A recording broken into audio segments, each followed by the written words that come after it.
नमस्कार, जनपक्ष में आपका स्वागत है। मैं हूं प्रियदर्शन। दोस्तों, हर तरफ नीट यूजी की परीक्षा कैंसिल होने की चर्चा है।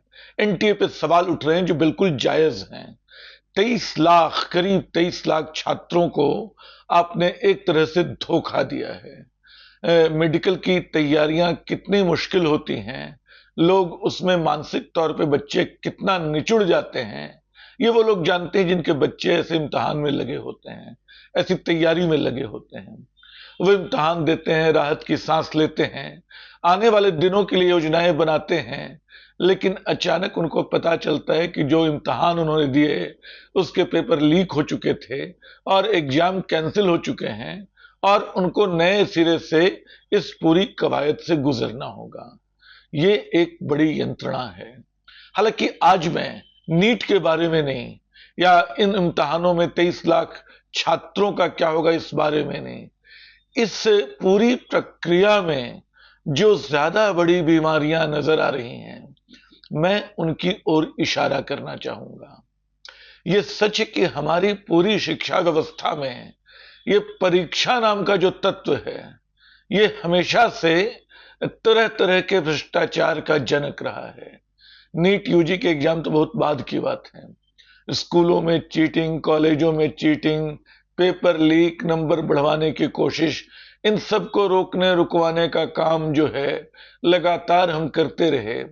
लेकिन लगता है कि एक बीमार समाज के रूप में हम लगातार अपनी प्रतियोगिता, अपने क्षमता को ठीक से आंकने को तैयार नहीं है। हम चाहते हैं किसी भी ढंग से अपनी आधी अधूरी तैयारी से दूसरों के आगे निकल जाएं। इसकी एक वजह तो ये है कि आगे निकलना एक मजबूरी है, क्योंकि जिस राज्य में, जिस सरकारी तंत्र में हम हैं, उसने इतने अवसर पैदा नहीं किए कि हर किसी को जगह मिल सके। आप योग्य हैं तब भी आपको जगह नहीं मिलेगी। आपसे ज्यादा जो योग्य है उसको जगह मिलेगी। लेकिन वो ज्यादा योग्य क्यों है? क्या इसलिए कि उसके भीतर किसी ईश्वर ने कोई अतिरिक्त प्रतिभा भर दी है? वो इसलिए ज्यादा योग्य है कि उसको बेहतर माहौल पढ़ाई लिखाई का मिला, बेहतर स्कूल मिले, बेहतर कोचिंग की सुविधाएं मिली और अंततः वो आगे निकल गया। तो बहुत सारे बच्चे जो योग्य हैं, जो योग्य हो सकते हैं, वो बिल्कुल शुरुआत में छांट दिए जाते हैं। लेकिन ये उस बीमारी का छोटा सा हिस्सा है मैं जिसकी चर्चा करने जा रहा हूं। आज सच ये है कि हमारे सारे इम्तिहानों पे पैसे का साया है, हमारी सारी पढ़ाई पे। यानी जिस मेडिकल यूजी की हम बात कर रहे हैं, उसमें जो छात्र क्वालिफाई कर रहे हैं, क्या आपको अंदाजा है कि उनको कितनी फीस चुकानी होगी? सरकारी संस्थानों में तो ठीक है कि वो आसानी से निकल जाएंगे।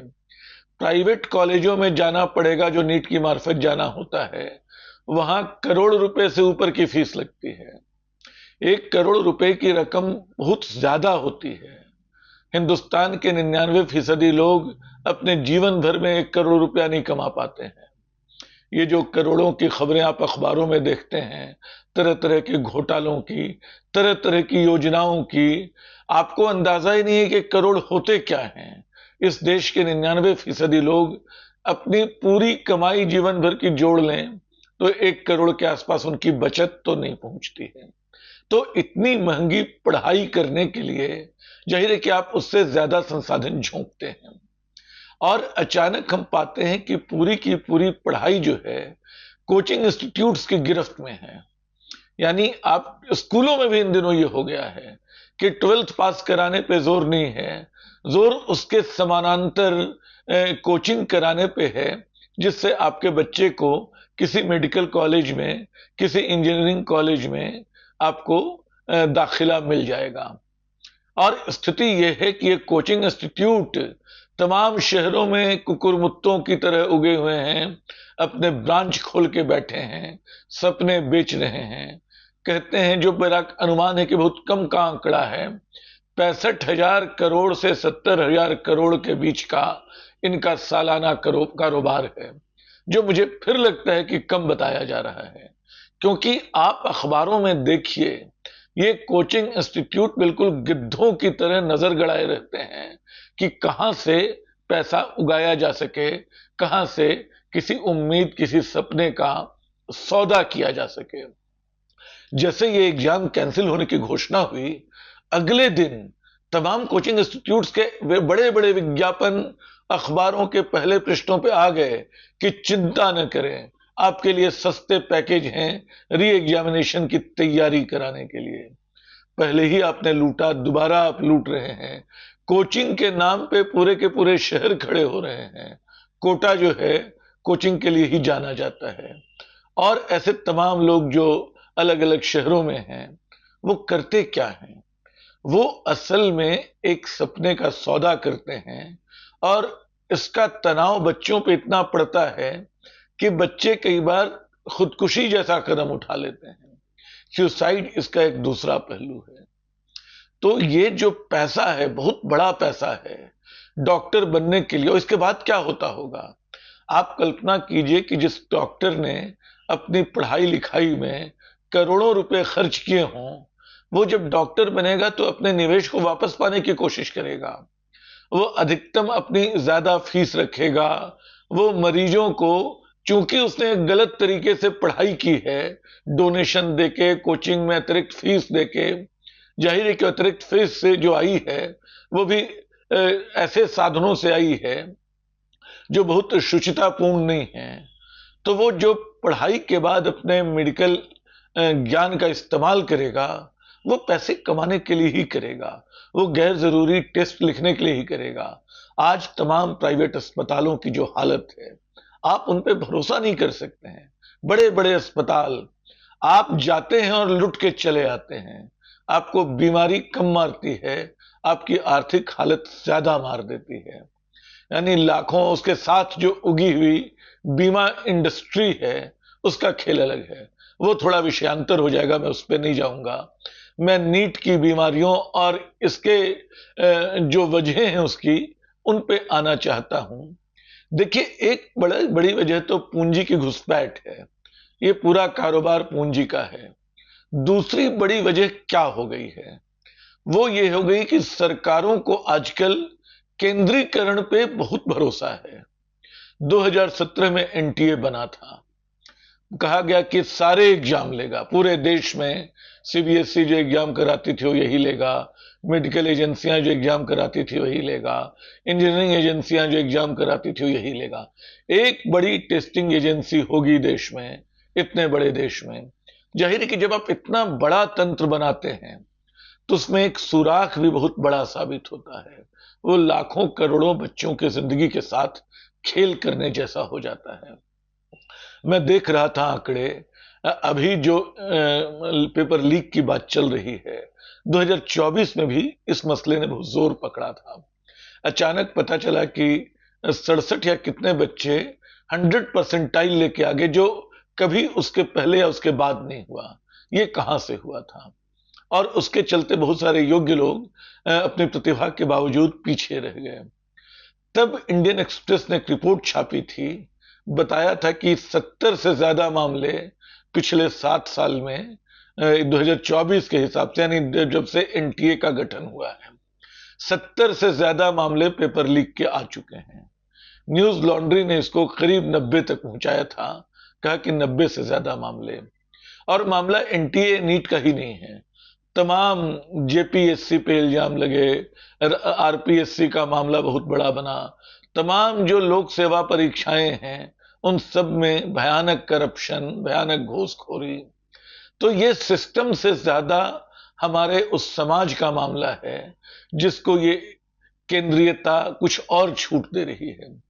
ये एनटीए जैसा सिस्टम जो है वो और तबाह कर रहा है। मैं सोचता हूं कि जब सारे सिस्टम नहीं थे तब कैसे होती थी परीक्षाएं, तब कैसे बच्चे मेडिकल कॉलेजों में, इंजीनियरिंग कॉलेजों में दाखिला लेते थे। क्या वो कुछ कमजोर बच्चे होते थे? हमने अपनी पढ़ाई पे भरोसा करना छोड़ दिया है जो स्कूलों में, कॉलेजों में होती है। पहले इन्हीं नंबरों के सहारे दाखिले होते थे मेडिकल कॉलेजों में भी। और आप याद करेंगे कि तमाम शहर में ऐसे कई डॉक्टर होते थे जो बिल्कुल देवताओं की तरह पूजे जाते थे। उनके किस्से होते थे कि कितने अच्छे डॉक्टर हैं वो। किस तरह वो गरीबों का इलाज करते हैं, या कितनी अचूक पकड़ है। उनकी मानवता को छोड़ दीजिए, उनकी सहृदयता को छोड़ दीजिए, उनकी जो प्रोफेशनल कॉम्पिटेंस थी। मैं रांची के था और रांची का हूं, और कई डॉक्टरों के नाम याद करता हूं जो ऐसी किसी एनटीए या ऐसी परीक्षा से निकल के नहीं आए, जो सामान्य ढंग से कॉलेजों से निकले मेडिकल कॉलेज में एडमिशन लेने वाले छात्र रहे। मैं ये वकालत नहीं कर रहा हूं कि नंबरों के आधार पर ही छात्रों का दाखिला हो, हालांकि इसके भी वकील हैं। दक्षिण भारत में जहां ऐसे मेडिकल कॉलेज और इंस्टीट्यूट बड़ी तादाद में हैं, वहां ये बात कही जाती है कि आप कॉलेजों के नंबरों के आधार पर एडमिशन दिलाएं। ये कई बार कहा जाता है और बहुत बुरा अनुभव साबित नहीं हुआ है। लेकिन मैं इसकी बात नहीं कर रहा हूं, क्योंकि मैं जानता हूं कि जो पूरी परीक्षा पद्धति है हमारी, वो पूरी शिक्षा को एक घून में बदल देती है। परीक्षा जो है शिक्षा का सबसे भ्रष्ट पहलू है। इस पूरी परीक्षा को शिक्षा से निकाल दिया जाए, तब हमारा काम कैसे चलेगा, इस पे मैं एक दिन बात करूंगा। लेकिन आज बस इतना ही ख्याल रखिए कि ये जो भयानक केंद्रीकरण है दाखिले के नाम पे तमाम परीक्षाएं एक एजेंसी से करवाने का, क्योंकि फिर इसमें खेल करना आसान हो जाता है। आप सब कुछ का नियंत्रण अपने हाथ में रखना चाहते हैं। One nation one election, one I card one nation, इसी तरह वन टेस्टिंग एजेंसी, ये एक खतरनाक कंसेप्ट है। और फिर आप इसको मोदी और मनमोहन के कार्यकाल में न बांटें, क्योंकि शुरुआत तो इसकी कांग्रेस के समय बल्कि और पहले हुई थी। तो ये सब मतलब इस ख्याल की शुरुआत बना तो 2017 में नीट था, लेकिन उसकी पृष्ठभूमि पहले से बननी शुरू हो गई थी। तो ये जो पूरा मामला है भयानक पूंजी के गठजोड़ का, कोचिंग इंस्टीट्यूट के बिल्कुल माफिया में बदल जाने का, कहते हैं कि शिक्षा का उद्योग इन दिनों बिल्कुल माफिया के हाथ में है। और हालत ये है कि जो सरकारी विश्वविद्यालय थे उनको नष्ट किया जा रहा है, सरकारी कॉलेजों को बर्बाद किया जा रहा है, पूरी की पूरी पढ़ाई निजी कॉलेजों के हाथ में सौंप दी जा रही है, जहां बिल्कुल लाख और करोड़ अहमियत ही नहीं रखते हैं। तो दोस्तों, इस पढ़ाई के जंजाल में, इस प्रतियोगिता के जाल में जब फंसे होंगे और एनटीए जैसी कोई एजेंसी हमारा इम्तिहान लेगी, तब वो सारे रास्ते खोजने की कोशिश करेंगे जो बेईमानी की गली से गुजरते हैं, जो घूस देके 20 लाख 30 लाख 40 लाख रुपए तक की घूस एक पेपर पाने के लिए की जा रही है। बाद में उसका क्या होगा, उसकी वापसी कैसे होगी, इसकी बस कल्पना की जा सकती है। तो ये एक बीमार समाज के कई चिन्ह हैं जिनसे हमें आपको लड़ने की जरूरत है। कभी इस पे भी विचार कीजिएगा। परीक्षाओं के सवाल पे मैं किसी दिन आऊंगा और शिक्षा और परीक्षा के अंतर संबंधों को लेके तब बात करूंगा। शुक्रिया।